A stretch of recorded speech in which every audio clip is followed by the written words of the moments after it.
CPIM Palakkad ജില്ലാ സമ്മേളനം ഇന്ന് സമാപിക്കും. രാവിലെ സംസ്ഥാന സമ്മേളന പ്രതിനിധികളെയും പുതിയ ജില്ലാ കമ്മിറ്റിയെയും തെരഞ്ഞെടുക്കും. നിലവിലെ ജില്ലാ സെക്രട്ടറി EN സുരേഷ് ബാബു തുടരാനാണ് സാധ്യത. വിവരങ്ങളുമായി പാലക്കാട് നിന്ന് പ്രസാദ് ഉടുമ്പശ്ശേരി ചേരുന്നു. പ്രസാദ്, പുതിയ ജില്ലാ കമ്മിറ്റിയിൽ ആരൊക്കെ ഇടം നേടും എന്നുള്ളതാണ് മനസ്സിലാക്കുന്നത് നമ്മൾ.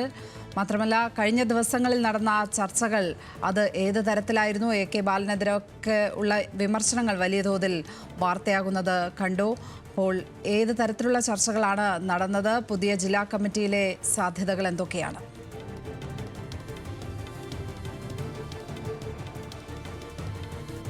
ഇതിൽ ഏറ്റവും പ്രധാനപ്പെട്ടത് നിലവിലെ ജില്ലാ സെക്രട്ടറി തന്നെ ഇത്തവണ തുടരും എന്നുള്ളതാണ് അതിലെ സൂചന.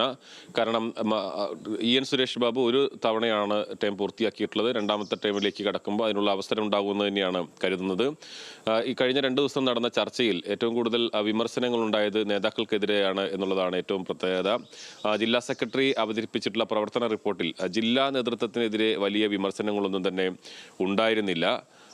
പ്രധാനപ്പെട്ടത് AK ബാലൻ, അതോടൊപ്പം EP ജയരാജൻ തുടങ്ങിയ നേതാക്കളുടെ പ്രസ്താവനകൾ പലപ്പോഴും പാർട്ടിയെ പ്രതിസന്ധിയിലാക്കുന്നു എന്നുള്ള ഒരു ആരോപണം പാർട്ടി പ്രതിനിധികൾ ചർച്ചയിൽ ഉന്നയിച്ചിരുന്നു. പ്രത്യേകിച്ച് AK ബാലൻ കഴിഞ്ഞ ഉപതെരഞ്ഞെടുപ്പിന്റെ തൊട്ട് മുമ്പ് സന്ദീപ് വാര്യർ BJPയുമായി ഭിന്നിച്ച് നിൽക്കുന്ന സമയത്ത് സന്ദീപ് വാര്യർ വല്ലാതെ പുകഴ്ത്തി സംസാരിക്കുകയും CPMലേക്ക് വന്നാൽ ക്രിസ്റ്റൽ ക്ലിയറുള്ള സഖാവായി മാറുകയും ചെയ്യും എന്നുള്ള പരാമർശം വലിയ ക്ഷീണം ചെയ്തു. പിന്നീട് സന്ദീപ് വാര്യർ പോയത് കോൺഗ്രസിലേക്കാണ്. ആ സമയത്ത് അതിനെ വിമർശിക്കുമ്പോൾ കോൺഗ്രസ്സുകാർ തന്നെ അതിനെ പ്രതിരോധിക്കാൻ പറഞ്ഞത് AK ബാലന്റെ പ്രസ്താവന ചൂണ്ടിക്കാട്ടിയായിരുന്നു.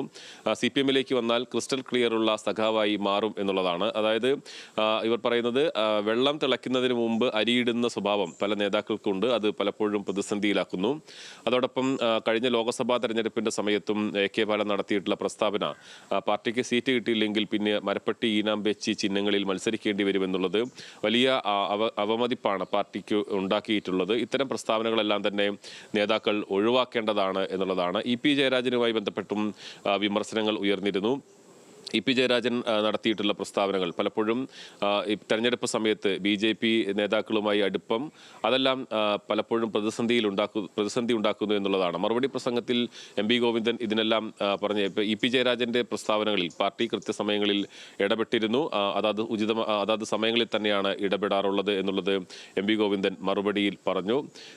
മറ്റൊന്ന് KTDC ചെയർമാൻ PK ശശിക്കെതിരെ പാർട്ടി നടപടിയെടുത്ത് ബ്രാഞ്ചിലേക്ക് തരം താഴ്ത്തിയതാണ് എന്ന്. പക്ഷേ അപ്പോഴും KTDC ചെയർമാൻ സ്ഥാനത്ത് തുടരുന്നത് ശരിയല്ല, അതിൽ നിന്ന് മാറ്റണം എന്നുള്ളത് ജില്ലാ സമ്മേളനത്തിന്റെ പൊതുചർച്ചയിൽ പ്രതിനിധികൾ ആവശ്യമുന്നയിച്ചതാണ്. ആവശ്യമായ സമയത്ത് ഉചിതമായ തീരുമാനമെടുക്കുമെന്നുള്ളത് മാത്രമായിരുന്നു അതിന് MB ഗോവിന്ദൻ നൽകിയിട്ടുള്ള മറുപടി. കഴിഞ്ഞ സമ്മേളനങ്ങളെ അപേക്ഷിച്ച് നോക്കുമ്പോൾ വലിയ തോതിലുള്ള ഒരു വിമർശനങ്ങൾ ജില്ലാ നേതൃത്വത്തിനെതിരെ ഉണ്ടായിരുന്നില്ല.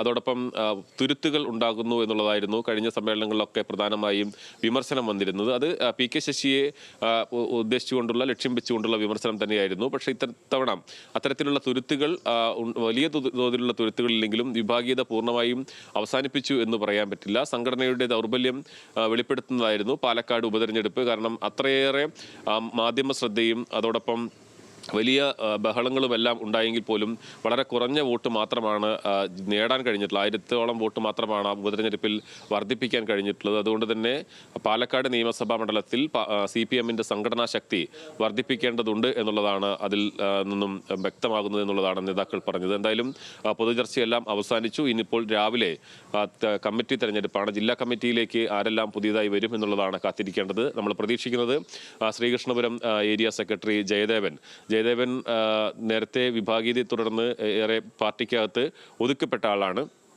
ഇത്തവണയാണ് ഏരിയ സ്ഥാനത്തേക്ക് വരുന്നത്. അദ്ദേഹം ജില്ലാ കമ്മിറ്റിയിലേക്ക് വരും എന്നുള്ളതാണ് നമ്മൾ പ്രതീക്ഷിക്കുന്നത്. പട്ടാമ്പിയിൽ നിന്നുള്ള ഏരിയ സെക്രട്ടറി.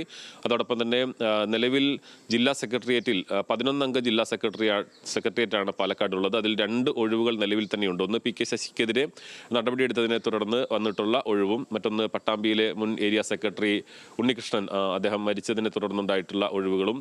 അപ്പോൾ 11 അംഗ ജില്ലാ സെക്രട്ടേറിയറ്റിൽ ഇപ്പോൾ 9 പേര് മാത്രമാണ്. അപ്പോൾ കൂടുതൽ ആളുകൾ, പുതിയ മുഖങ്ങൾ ജില്ലാ സെക്രട്ടേറിയറ്റിലേക്ക് കൂടി വരാനുള്ള സാധ്യതയുണ്ട്. ജില്ലാ കമ്മിറ്റിയിലും വലിയ തോതിലുള്ള അഴിച്ചുപണിക്ക് കൂടുതൽ അംഗങ്ങൾ, പുതുമുഖങ്ങൾക്ക് അവസരം കിട്ടാനുള്ള സാധ്യതയും കാണുന്നുണ്ട്.